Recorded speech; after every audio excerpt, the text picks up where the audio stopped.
Assalamualaikum warahmatullahi wabarakatuh. Terima kasih sahabat, masih bersama Salwin Channel di SMA Negeri Titentras Jambi. Oke, kesempatan yang berbahagia ini kita kembali akan menyaksikan kreativitas peserta didik SMA Negeri Titentras Jambi praktek biologi untuk mengakhiri studi pembelajaran mereka di sekolah ini, karena mereka sudah berada di kelas 12 dan tidak lama lagi akan menamatkan pendidikan di sekolah boarding school ini. Apa saja yang mereka lakukan bersama Salwin Channel. Daun sulfur ini disebabkan oleh dua tindakan, yaitu tindakan buatan manusia maupun buatan alam. Adapun buatan manusia seperti pembakaran industri, yang dimana pembakaran industri ini akan menghasilkan SO4. Adapun disebabkan oleh buatan alam ini akan disebabkan oleh Gunung Merapi erupsi, yang mana hasilnya akan menghasilkan H2S. Kemudian SO4 dan H2S ini akan terakumulasi sama air di udara, yang mana akan menghasilkan hujan asam. Adapun senyawa-senyawa atau kandungan dalam hujan asam ini yaitu ada H2S, SO4, CH3SCH sama SO2. Kemudian selanjutnya hujan asam ini akan turun ke bawah. Hujan asam turun ke bawah ini akan membawa dampak positif dan negatif. Baik dalam negatifnya seperti jika terkena besi atau bangun rumah bakalan mengalami korosif, berkarat. Berkarat. Kemudian dampak positifnya bagi tumbuhan, bagi hidupan makhluk hidup, yaitu hujan asam ini akan jatuh ke dalam tanah, akan berubah menjadi sulfat, yang mana ion-ion sulfat ini akan diserap oleh tumbuhan, yang dimana sulfat ini berguna untuk proses pembentukan protein. Kemudian setelah tumbuhan ini hidup, tumbuhan ini akan dimakan oleh makhluk hidup seperti hewan. Dan kemudian setelah makhluk hidup ini atau hewan-hewan ini mati, hewan-hewan ini akan diurai sama dekomposer, bakteri yang akan mengelola atau mengurai hewan yang telah mati. Kemudian setelah diurai sama dekomposer akan mengeluarkan sulfur organik menjadi anorganik, yang mana tindakan tersebut menghasilkan dua tindakan, yaitu aerob sama anaerob. Aerob ini akan menghasilkan SO4, yang dimana SO4 ini berguna untuk proses pembentukan protein bagi tumbuhan. Kemudian anaerob ini akan menghasilkan H2S dan S, yaitu belerang. Yang dimana senyawa ini bersifat negatif atau racun. Kemudian selanjutnya sisa-sisa dari hewan yang telah mati tadi akan menuju ke fosil. Fosil ini akan berubah menjadi minyak bumi, dan dimana minyak bumi ini akan digunakan sebagai proses pembakaran industri. Kemudian bakalan terulang lagi siklusnya. Siapa nama kelompoknya? Iya. Desa Khalifah Nurul Hafiki Fasa dari Sevira dan Mintara. Mantap, terima kasih ya. Oke, karya selanjutnya adalah daur nitrogen. Kelompok siapa nih? Baca. Kelompoknya ada Deva, Yuni, Manja, Azahra, Pareji, Febian, dan Erik. Materinya tuh daur nitrogen, Pak. Daur nitrogen. Oke, nak, tolong jelasin. Nah, sebelumnya kami ucapkan selamat datang untuk Bapak Salwin telah mengunjungi stand kami. Nah, di sini kami dengan materi ujian praktek biogeokimia. Yang itu kami ambil sampelnya itu daur nitrogen. Sebelum kami menjelaskan apa sih proses daur dari nitrogen itu apa saja, kenalan dulu. Nah, kami jelaskan dulu pengertiannya apa. Daur nitrogen itu merupakan proses pembaruan atau pendaur ulang, pembentukan ulang dari nitrogen atau gas inert. Jadi nitrogen ini fungsinya itu untuk proses penstabilan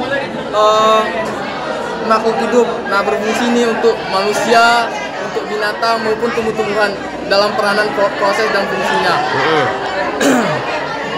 Dan selama ini kita ketahui bahwa yang kita hirup itu hanya oksigen. Nah, ternyata oksigen itu unsurnya hanya terdapat 28% dan lebih mendominasi oleh gas nitrogen sebanyak 71%, dan sisa-sisa yang lainnya itu unsur-unsur zat kimia yang lain.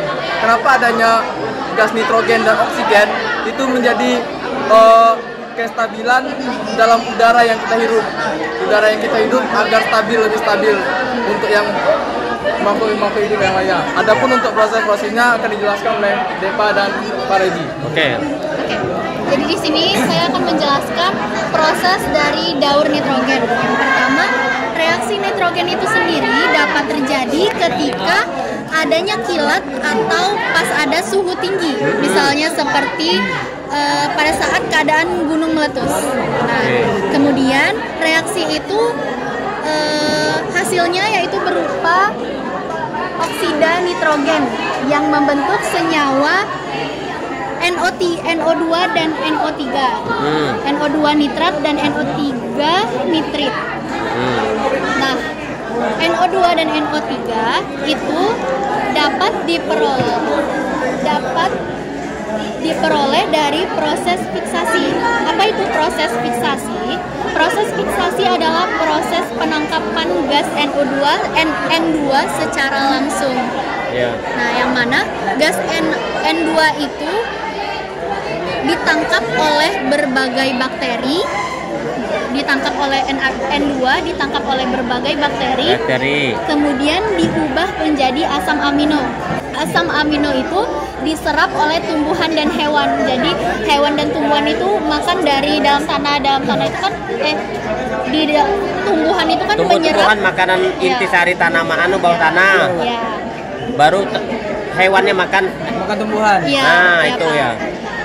Kemudian diserap oleh tumbuhan dan hewan. Nah, setelah itu hewan dan tumbuhan kan mati. Setelah mati, protein yang ada di dalam hewan dan tumbuhan itu kemudian diurai oleh bakteri pemurai, dekomposer yaitu jamur. Diurai menjadi amonia atau NH3. Yang kemudian NH3 larut dalam air dan berubah menjadi NH4. NH4 apa tuh? NH4 itu amonium. Jadi amonia larut dalam air dan berubah menjadi NH4 atau amonium. Dan kemudian NH4 diurai jadi melalui proses bakteri nitrifikasi berubah menjadi NO2 dan NO3. Oh, langsung sekaligus itu? Iya. Nitrasi, nitrat dan nitrit. Oke. Yang mana kedua senyawa ini bisa diserap oleh tanaman dengan bantuan bakteri detrifikasi. Oh, melalui akar tuh nih, akar ini. Iya, Pak. Iya.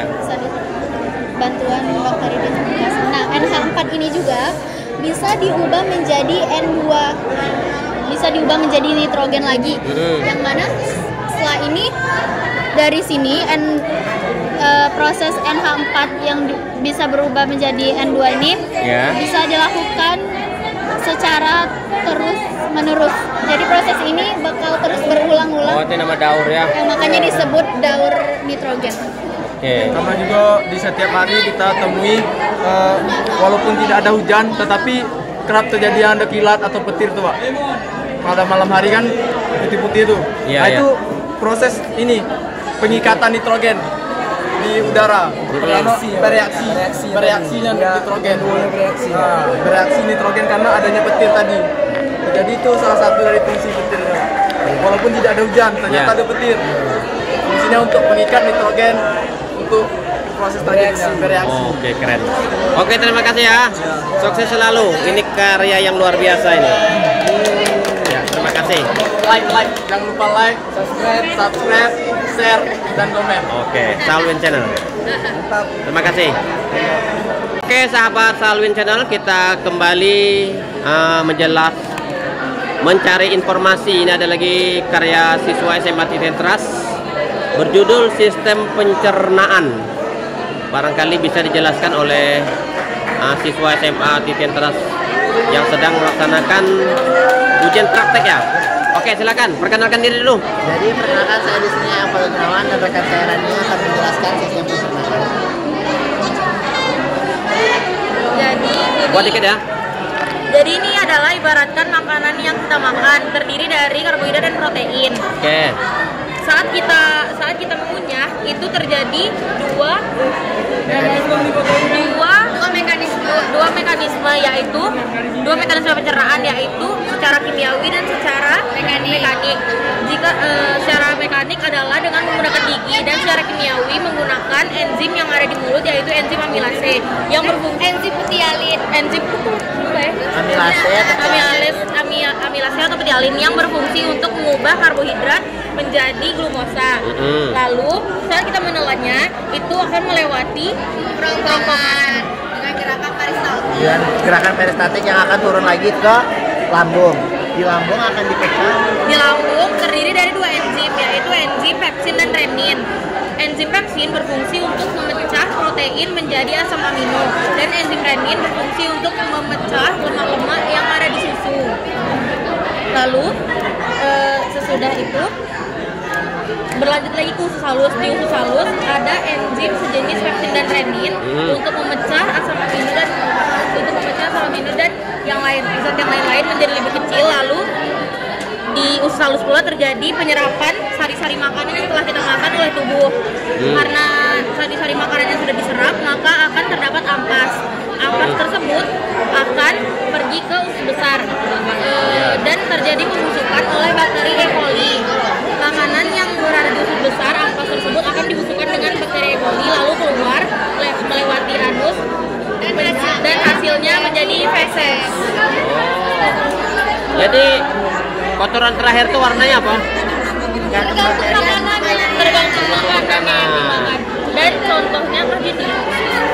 Dan contohnya seperti ini. Oh ya, tunggu dulu, datang. Oh. Pertama masuk ke mulut, lalu ke kerongkongan, melewati lambung, ke usus halus, lalu ke usus besar, baru keluar melalui anus dalam bentuk feses. Oke. Berarti kalau kita sedang makan, bagusnya tidak usah sambil minum ya? Iya. Nah. Harus satu-satu. Berarti kebiasaan yang selama ini makan sambil minum salah itu? Salah. Karena ada dibantu oleh enzim dalam mulut. Oke, terima kasih. Sukses selalu. Pasaran channel, kita lanjut pada kelompok selanjutnya, pencernaan. Ini nama-nama kelompok bisa dibaca dan kita akan mengikuti penjelasan dari kelompok yang satu ini. Oke, siapa jubirnya nih? Jubirnya siapa? Boleh kenalkan diri dulu, biar pemirsa tahu. Kenalkan diri biar penonton tahu. Hai guys, jadi perkenalkan nama saya Amelia Moretia. Pada hari ini saya akan menjelaskan proses pencernaan. Oke. Pencernaan apa nih? Manusia? Iya, pada manusia Pak. Oke. Jadi di sini Bapak boleh pilih nih Pak, ada 2 makanan, boleh nasi atau jagung. Boleh yang pilih yang mana nih Pak untuk dijelasin? Oke. Jagung. Jagung. Nah, bakal dijelasin sama Najwa. Oh, lain orangnya. Kalau seandainya kalau nasi tadi saya menjelasin. Sama ya Pak? Oh, sama juga ya. Oke, lanjut. Jadi kita makan di jagung nih Pak. Awalnya dari mulut. Di mulut ini bakal terjadi 2 proses pencernaan. Ada mekanik sama kimiawi. Kalau mekanik itu dilakukan sama gigi dan lidah kita. Oke. Kalau kimiawi itu ada namanya enzim amilase. Jadi jagung ini kan karbohidrat, dia namanya amilon, Pak. Amilon ini bakal diubah menjadi maltosa dengan enzim amilase tadi. Setelah kita punya nih di mulut kan kita telan ke kerongkongan. Di kerongkongan ini bakal ada gerakan peristaltik, itu gerakan memijat-mijat untuk mendorong makanan yang kita telan tadi menuju ke lambung.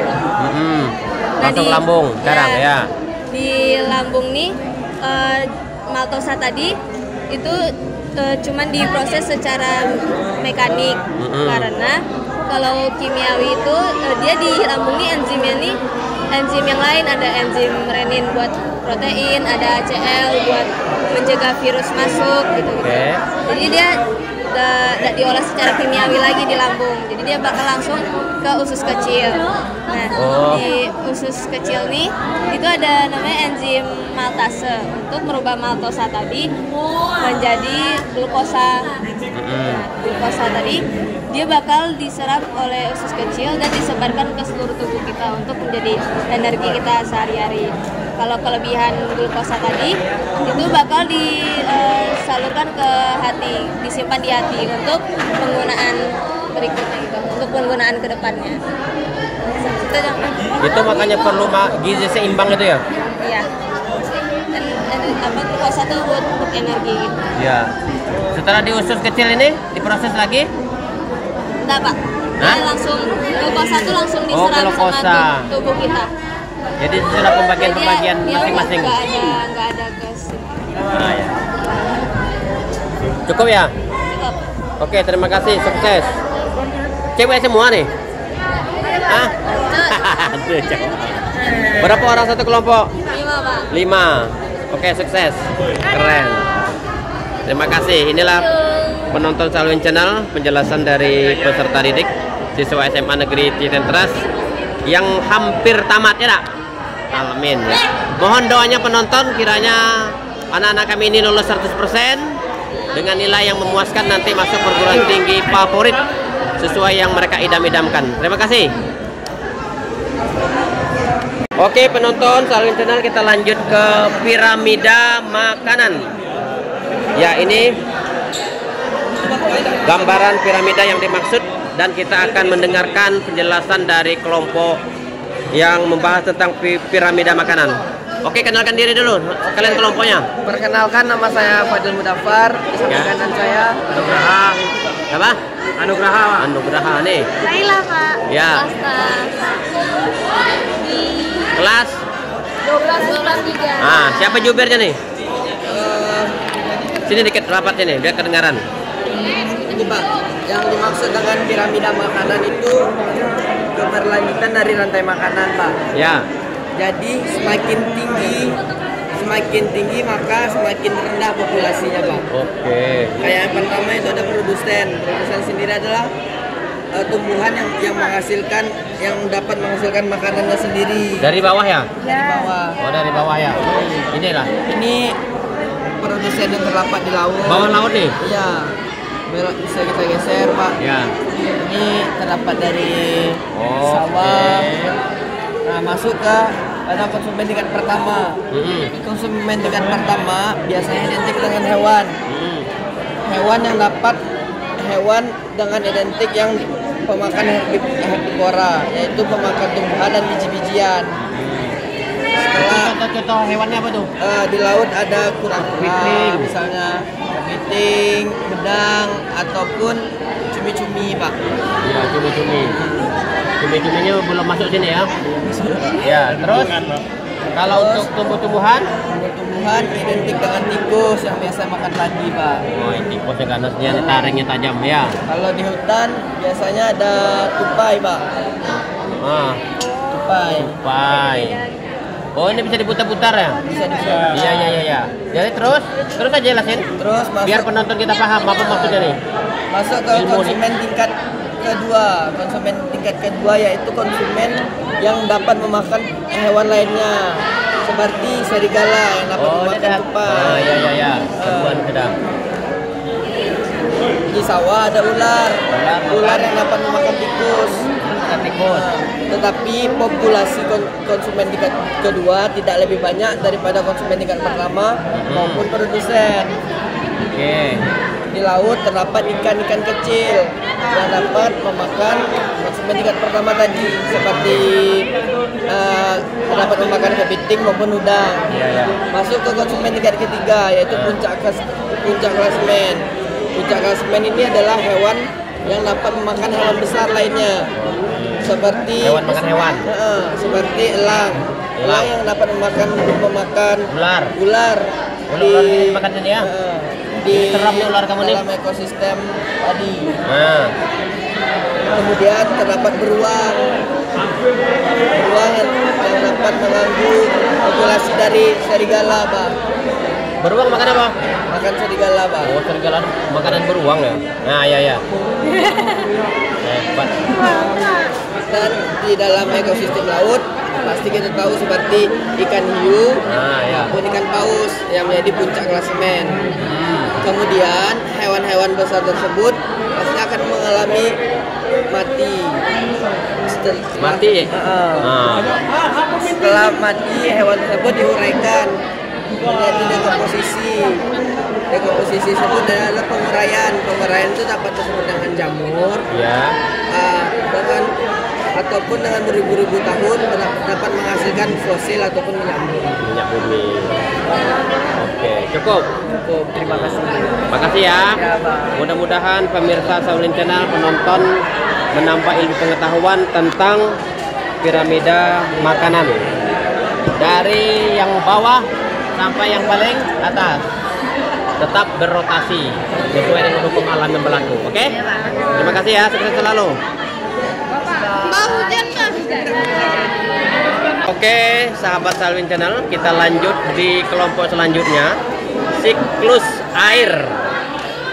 Ini unik dan menarik, kita saksikan sekilas dulu. Ini dia. Itu apa, telur ya? Iya. Oke. Ya, ini gambaran awal, kita dengar penjelasannya. Silakan jubirnya, kenalkan diri, kawan-kawannya juga sekalian. Halo, kami dari kelompok siklus air ingin memperkenalkan diri. Nama saya Kalista. Yang di sebelah kiri saya Lira Hairia. Saya Bunga Cayani. Saya Rian Lestari. Saya Nurulida Widyasti. Oke, silakan jalan. Kami akan menjelaskan bagaimana bisa terjadinya hujan. Ya. Pertama kali kita bisa lihat contohnya seperti danau, bisa sungai, bisa air laut. Tapi kami ngambil contohnya danau. Nah, danau ini sinar matahari ini mengarah ke arah danau sehingga terjadilah penguapan karena sinar matahari. Itu namanya evaporasi. Istilah penguapan tadi ya? Ya, istilah penguapan atau evaporasi. Nah, karena penguapan ini sehingga terbentuklah sebuah awan. Nah, terus awan ini menggumpal. Awan ini kan semakin banyak nih. Awannya menggumpal.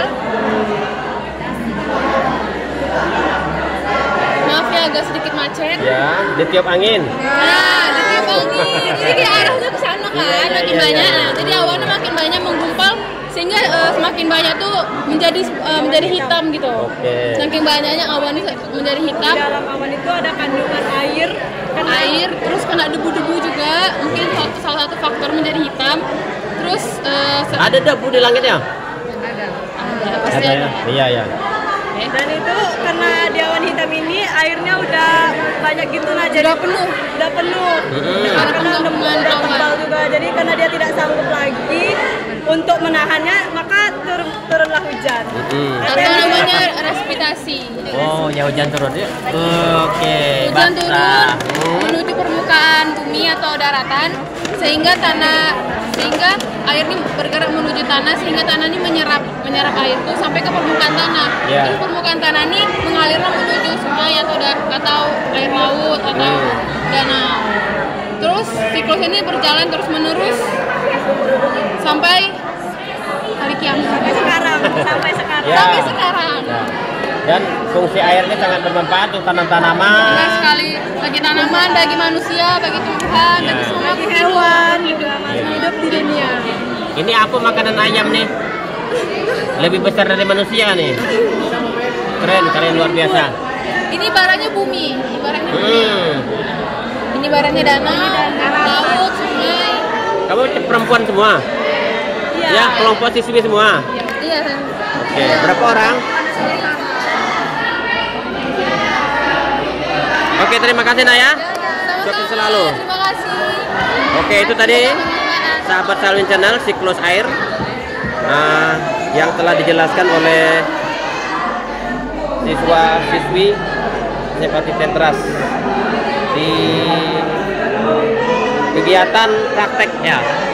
Kelas 12 untuk mengikuti pembelajaran terakhir untuk menamatkan studi di SMA Center ini.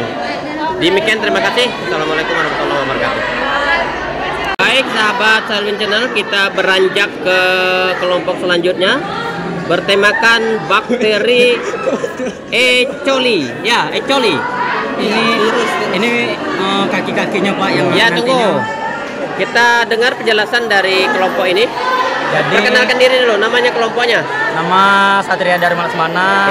Dari kelas 12 IPA 4 dan sebelah kiri saya Wiranda Tambun 12 IPA 4. Ya. Ini juga. Ya Pak, ini juga nama saya Pasha dari kelas 12 IPA 2. Oke. Kami saling ini Pak. Saling apa? Kerjasama. Oke, jelasin. Dari mana nih? Cerita nih, virus nih. Langsung penjelasan tentang virusnya aja, Pak. Oke, lanjut. Jadi virus nih, dia ini partikel kecil, Pak, yang mikroskopis yang berada hampir di seluruh permukaan bumi, Pak. Ada dia? Ya, paling banyak, Pak. Seluruh permukaan bumi ini ada virus, Pak, pasti, Pak. Iya, iya. Dia lebih kecil pada bakteri. Iya, Pak. Virus ini dapat menyebabkan gangguan kesehatan, Pak. Soalnya dia melakukan replikasi virus dalam tubuh. Saat dia bereplikasi itu, Pak, dia melalui beberapa fase atau tahapan sehingga akhirnya tuh dia mengalami penyebaran dan penularan, Pak. Seperti kayak virus-virus yang kita tahu saat ini lah, kayak misalnya penyakit batuk, pilek tuh melakukan penyebaran gitu, Pak. Jadi virus tuh, Pak, cara berkembang biak itu jangan membunuh sel, Pak. Sel tuh ini kan membunuh sel. Iya, membunuh sel dia. Di dalam sel tuh kayak dia berkembang biak, baru keluarlah anak-anak yang baru, virus yang baru. Kayak bakteri juga, dia juga membunuh bakteri itu untuk jadi inang tetap ada berkembang biak. Jadi semakin hari semakin banyak virus. Iya, Pak. Ini kayak ini ini Pak, berkembang biaknya dia kayak ditusuk gitu, Pak. Jadi berkembang biak tuh kayak nusuk gitu dah, Pak, ke bagian DNA-nya nih masuk ke dalam virusnya, bagian bakteri.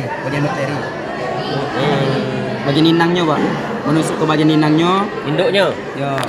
Ini kan yang di bawah ini ada terdapat seperti jarum, Pak. Jadi dia kalau mau berkembang biak tuh dia menempel pada inangnya menggunakan jarum yang ada di bawah ini. Jadi ini induknya nih, hitam nih. Ini misalnya bakteri E. coli, Pak, misalnya, Pak. Ini E. coli. Ini di permisalan. Ya, Pak. Sekian dari kelompok kami. Terima kasih. Oke. Wabillahi taufiq wal hidayah. Wassalamualaikum warahmatullahi wabarakatuh. Waalaikumsalam warahmatullahi wabarakatuh. Oke.